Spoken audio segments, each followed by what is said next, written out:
I never meant to buy the painting. If I had arrived at the auction house 30 seconds later, someone else would have taken it home. If I had stayed longer at dinner that evening, or missed the subway, or stopped to answer a text from my sister, none of this would have happened to me. But I arrived exactly on time, and the painting was still there. My name is Daniel Mercer. I was 34 years old when I purchased that painting. At the time, I lived alone in New York City, in a narrow fifth-floor apartment in the Lower East Side with exposed brick walls and enormous windows. 6 months earlier, my fiancée had left me. People always imagine those things ending dramatically. Screaming. Betrayal. Ours ended quietly. One evening, she sat across from me at our kitchen table and admitted she had been unhappy for a long time. I remember nodding while she spoke, pretending I understood calmly, but the truth was, I felt something collapsing inside me while she packed boxes over the following week. After she left, the apartment became too large for one person. Not physically, emotionally. Every room still contained unfinished conversations. I worked as a financial analyst for an insurance company in Midtown, a job I had never particularly loved, but had drifted into because it paid well and required very little imagination. My days became painfully repetitive after the breakup. Wake up, subway downtown, spreadsheets, coffee, numbers, train home, microwave dinner, sleep. I felt disconnected from my own future. Like my life had quietly continued moving, while I remained standing still. The only thing that still genuinely interested me was art. Not expensive art. I couldn't afford that. I loved forgotten things. Small oil paintings from flea markets, damaged sketches, anonymous portraits found in antique stores. Objects people stopped caring about. Maybe I understood them. I spent weekends wandering galleries and estate sales across the city, looking for pieces that made me feel something. My apartment walls already held some paintings from artists nobody remembered. Around that time, a cat started appearing outside my building. A small gray stray with a torn tail. Another miserable and lonely creature, trying its best to survive on these harsh streets. The first time I saw him, he was sitting beside the trash bins near the alley entrance during heavy rain, soaked completely through but refusing to move when people passed him. Like he was waiting for someone to notice him and help. I bought cat food the next morning. Feeding him became part of my routine, without me really noticing when it happened. Every night I'd come back from work carrying groceries in one hand and a small can of cat food in the other. I would leave the food and fresh water near the alley wall before going upstairs. When I approached, he would get scared and run behind Scrap, his head peeking out from behind it, looking at me from a distance, cautious, as if he had already learned what people usually did when something became inconvenient. And only after I walked away, he would approach the food and eat hungrily. I couldn't help noticing that even though he got scared when I approached, he was still waiting there every evening. Eventually, he stopped running when I approached. Then he allowed me to sit nearby while he ate. A few weeks later, he let me touch him for the first time. He was painfully thin when I first started feeding him. The kind of thin that made you angry at people. This big city was full of creatures people learned not to look at for too long. Stray cats, homeless men, addicts sleeping in subway stations. Everyone just keeps walking. I named him Admiral because despite his ragged appearance, he carried himself with strange dignity. By December, he was already running toward me every evening I arrived, rubbing himself around my legs. I felt a sparkle of joy in this gray life, happy I could help a forgotten creature. Sometimes after feeding him, I would stay outside longer than necessary, listening to traffic echo through the wet streets while he rubbed against my shoes. Those few quiet minutes every night became one of the only parts of my routine that still felt human. I would scratch gently behind his ears and think how easy it was for living things to just disappear while suffering in cities like this. Not dramatically, quietly. That was around the time a friend told me about that auction, Not an expensive collector event. Just a smaller modern auction where estate leftovers and salvaged objects ended up after richer buyers ignored them. The auction was held in a renovated industrial building in Chelsea on a freezing Thursday evening in December. Rain covered the streets in oily reflections as I walked from the subway station toward the gallery building. Inside the gallery was warm, and people were walking around quietly. Quiet lighting. Wine nobody drinks. The event focused on salvaged, forgotten maritime artifacts. That phrase alone was enough to interest me. But most of the collection bored me immediately. Rusted sextants, damaged lanterns, rotted navigation tools recovered from shipwrecks. Then I saw the painting. It hung near the back wall away from the larger crowd. Small, dark, water-damaged. A marine oil painting no larger than a vinyl record sleeve. It showed a brigantine at sea beneath a gray sky. Not dramatic enough for collectors, not famous enough for museums.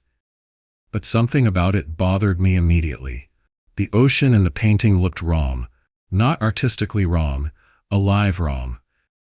The water had been painted with unusual texture, thick layered brushstrokes that reflected light strangely. Standing close to it produced the unsettling illusion that the sea was moving. I leaned nearer. A ship floated in the distance beneath storm clouds. The ship looked abandoned, not empty. Abandoned. I stared at it. A woman beside me laughed softly. Ugly little thing, isn't it? I turned. The speaker was elderly, heavily perfumed, holding champagne she clearly disliked. I like it, I said. Then you're the first. She drifted away. I should have followed her. Instead, I examined the placard beneath the painting. It said, "Recovered Atlantic Object. Origin unknown. Late 19th century." That was all. No artist, no provenance, no details. Strange. Auction houses loved details. I flagged down one of the assistants. Where was this recovered? The young man checked his tablet. Private salvage collection purchased from an estate in Massachusetts. What estate? I don't know, sir. Any documentation? He hesitated strangely. Minimal. That should have ended my interest. Instead, it intensified it. I bid impulsively when the auction began. No one competed. I bought it for less than the cost of my monthly rent. I remember feeling irrationally satisfied, carrying it home through the rain, like I had rescued something abandoned. I fed Admiral, who was happy to see me, and went home. The first thing I noticed was the smell. Not immediately. Around 2 a.m., I woke suddenly in darkness with the distinct odor of seawater filling the apartment. Not fresh ocean air. Old seawater. Rotting kelp. Wet wood. Something faintly organic beneath it. I sat upright in bed. My apartment was silent, except for distant traffic outside. I went back to sleep. The next morning, as I was busy preparing coffee and planning my schedule for the day, I suddenly remembered the smell from the night. The smell of old seawater. I couldn't smell it anymore. Maybe I was just dreaming it. I went on with my day. The next night, something woke me up again. I didn't know what that was. Then I heard it. Dripping. Slow water dripped somewhere in the apartment. Not again, I thought. I just had the pipes checked a few months ago. I got up and walked barefoot toward where I thought the dripping came from. I tried to listen again. But the dripping sound stopped the moment I entered the living room. I saw the painting hung on the wall, where I thought was a nice place for it. Moonlight spilled across it through the windows. I looked around, trying to see where there was a dripping, but I didn't see anything. I stood there for a moment longer, beginning to have this odd feeling. Then I went back to bed. The next days were pretty ordinary, and I actually started to like my new painting more and more. Then one night, it happened again. I suddenly woke up. not sure what woke me. I sat in my bed. Then I heard it again. Dripping. I got out of bed and started to walk toward where I thought the sound came from. The living room again. That's odd, I thought, like the previous time. The dripping sound continued, and I was able to see where it came from. The painting. I looked at it. It was glowing by the moonlight. I approached slowly. The canvas looked wet. A thin sheen of moisture reflected light across the painted ocean. I touched it carefully. Cold seawater coated my fingertips. I stared at my hand, then back at the painting. The surface had dried completely. I laughed nervously to myself. Condensation, maybe. Old varnish reacting to temperature.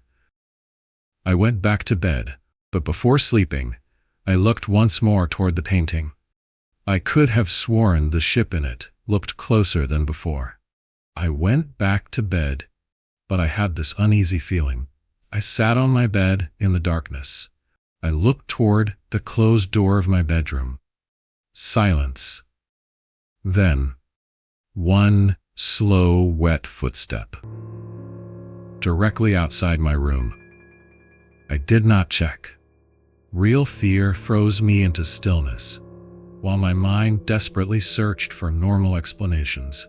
Old pipes, neighbors, the building settling. I sat perfectly motionless at my bed.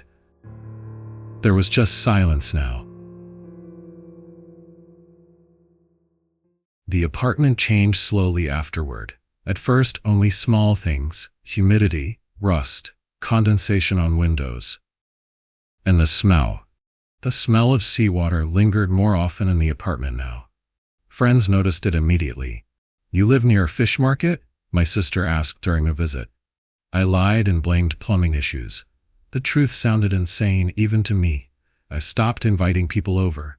Admiral started to sniff me curiously every evening. I realized the seawater smell clung to my cloths. He wasn't bothered by it though, and he quickly continued to rub against my shoes and gratefully eat the food I brought him. A week after purchasing the painting, I was sure of it. The ship had moved. I know how that sounds. But the vessel inside the painting had originally appeared near the horizon line. Now it sat notably closer. I photographed the painting and compared the image to photos from the auction listing online. The difference was unmistakable. The ship had changed position. I sat staring at the screen for nearly an hour. That night, I woke up again.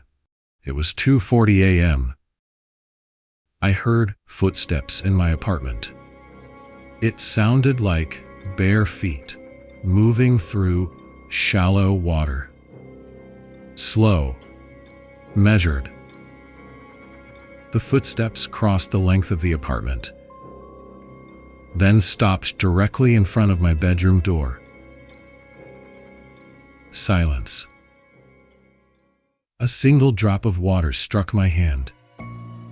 I looked upward. Another drop fell. Black seawater.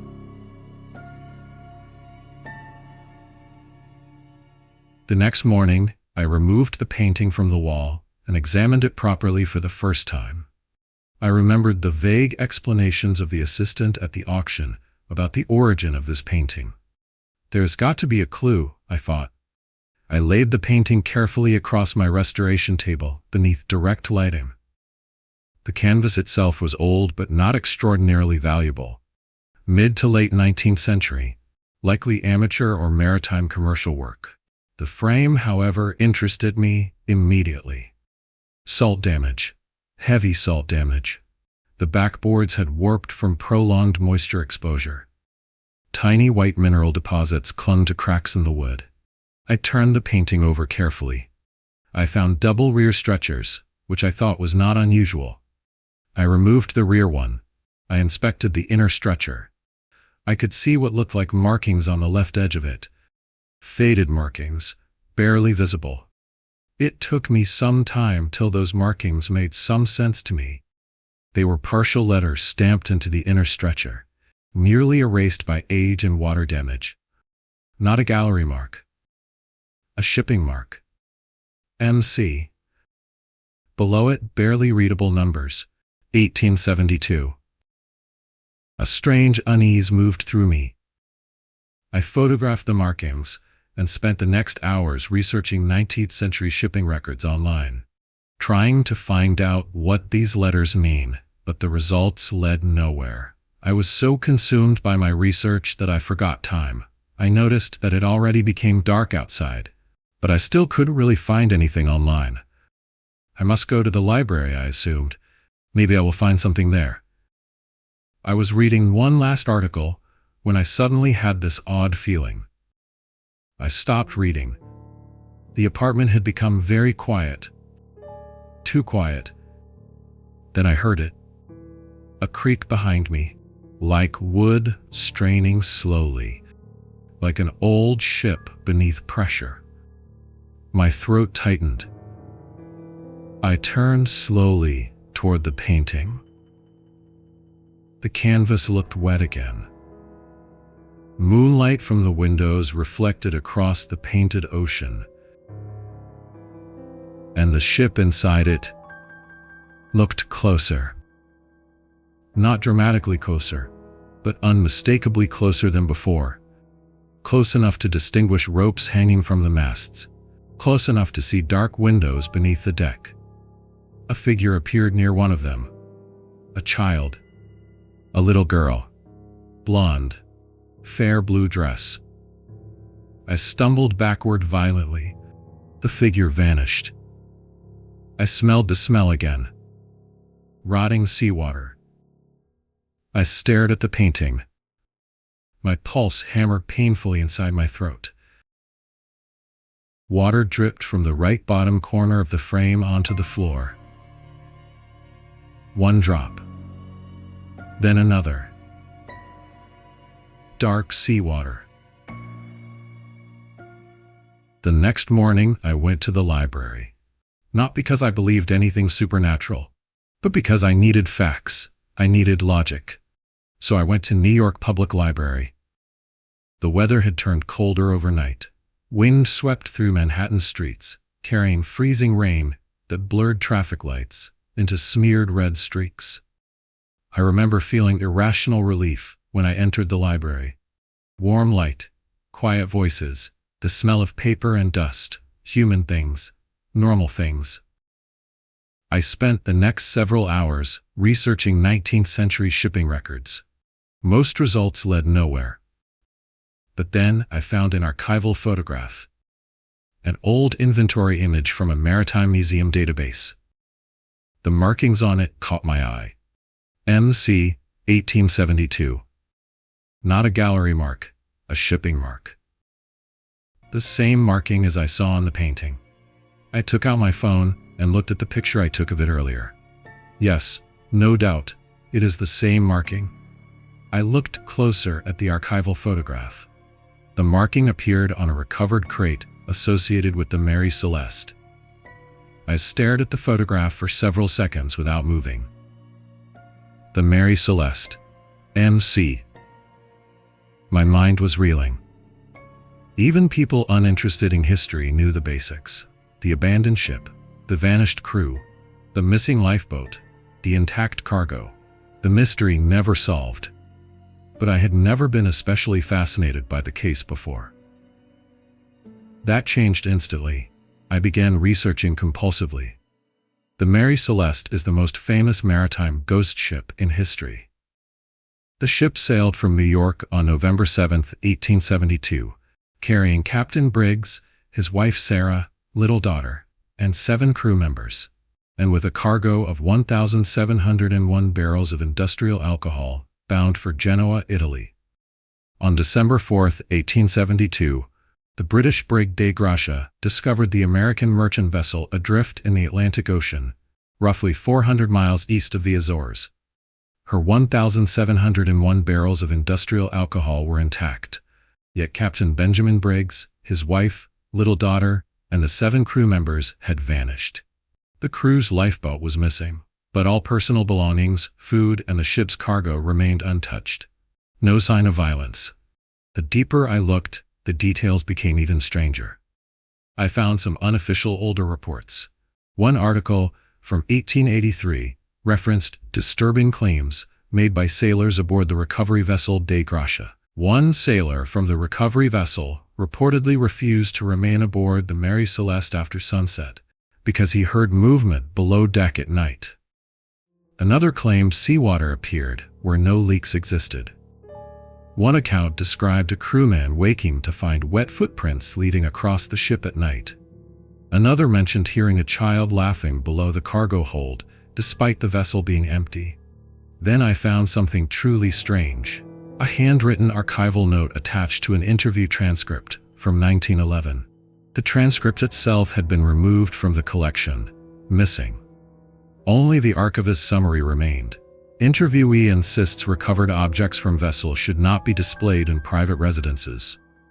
Claims prior owner experienced some kind of disturbances. It ended with a sentence that sent chills down my spine. The ocean keeps things alive longer than the land does. I read the sentence repeatedly. Then I noticed something else. The paper smelled faintly of salt water. That should have been impossible. I leaned closer. My heartbeat accelerated violently. I looked upward, confused, trying to make sense out of it. Then I saw a little girl standing in an aisle, looking into a book. Something caught my attention. She was blonde, wearing a fair blue dress. I got out of my chair, walking toward that aisle, not sure what I was expecting. But no one was there. The aisle stood empty. Wet footprints remained on the floor between the shelves. I left the library, shaken. I declined a work meeting and went back to my apartment. I was just starting to calm down a bit when my phone rang. Unknown number. Mr. Mercer? Yes? This is Halbrecht & Sons Auctioneers. We need to discuss the painting you purchased. Something in his voice tightened my chest immediately. What about it? There appears to have been an issue regarding provenance.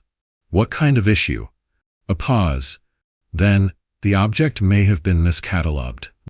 What does that mean? I asked. It may not have been recovered from an Atlantic salvage estate. In an instant, I decided not to share what I already know at that point. So I just asked, then where was it recovered from? Long silence. We would prefer to discuss this in person. The auction house manager met me privately the next afternoon. His office overlooked gray winter streets. He looked deeply uncomfortable. There was a mistake with the inventory. What kind of mistake? I asked. The manager looked pale. He just handed me a note. A handwritten note from the previous owner. The ink had faded badly. Objects should not be displayed after dark. I laughed nervously. Who wrote this? The collector who owned it before his death, was the manager's answer. What happened to him? I asked. The manager swallowed. He drowned. Cold spread slowly through my arms. Where? In his apartment, the manager replied. That makes no sense. He was found in 6 inches of water. Neither of us spoke for several seconds. Then I asked quietly, why didn't you tell me this before the auction? His face changed subtly. Not guilt. Fear. We tried to destroy it once. I stared at him. What? The painting returned. I laughed again, but weaker this time. The manager leaned forward. You need to get rid of it.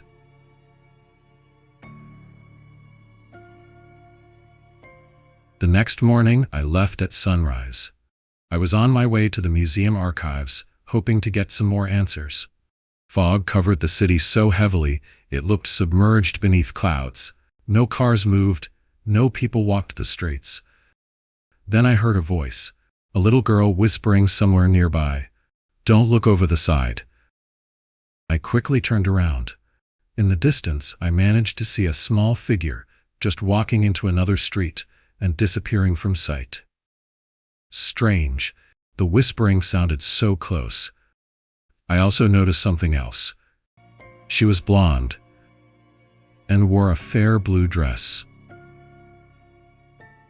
The museum basement smelled like mildew and ancient paper. I was greeted by an elderly lady who agreed to help me. She led me to a restricted storage room containing maritime artifacts never displayed publicly. Inside stood a large wooden crate. Water stains covered its sides. "What is this?" I asked. "It was recovered from a private estate auction in 1971. She pried the crate open slowly. Inside lay a ship's logbook, sealed beneath glass. The leather cover was cracked with age.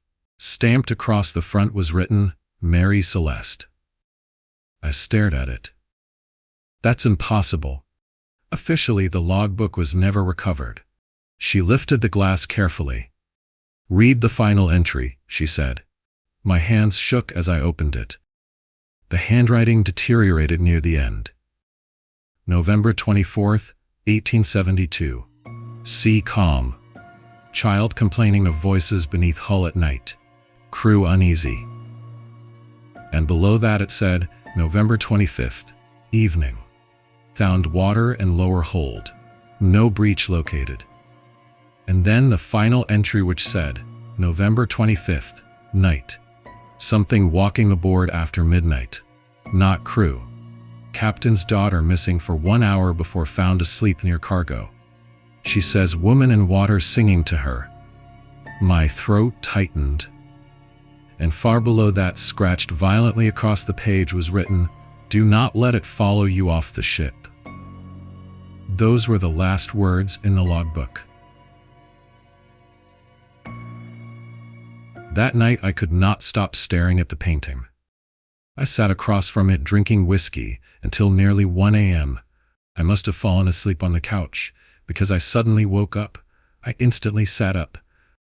Something creaked softly behind me. I turned slowly.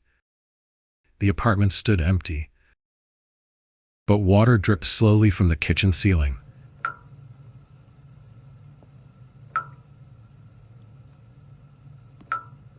I stared at it for a while, deciding to check it in the morning.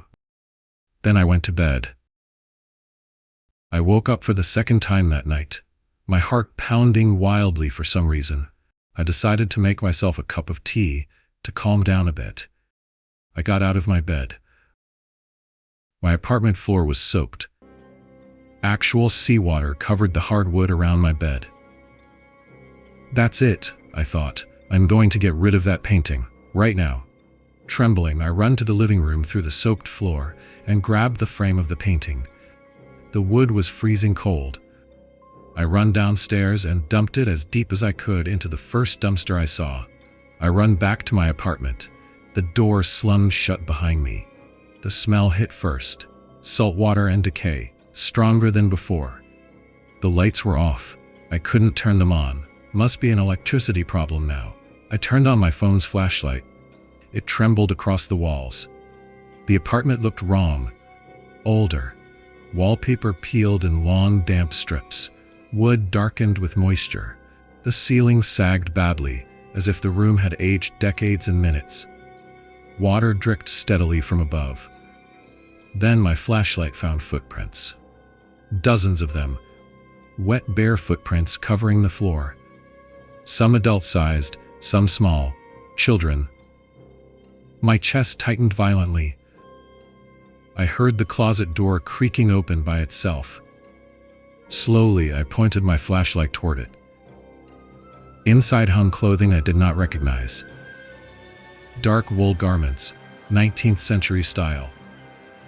I could not move. Then I heard a whisper. "Have you seen my daughter?"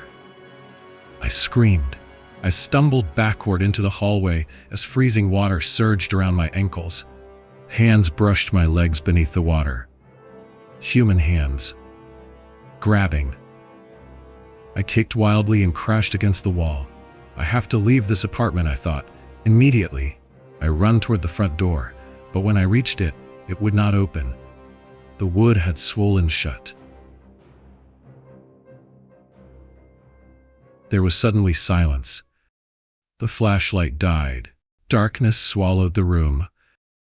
I heard the sound of dripping water. Drip, drip, drip.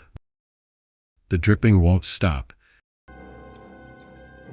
Then I heard footsteps. Many, moving slowly around. I didn't move. A little girl giggled in the darkness. I felt fingers curl around my hand. Tiny fingers, ice cold. Then a voice whispered, "Are you coming aboard? Just don't look over the side." A ship creaked slowly in the dark.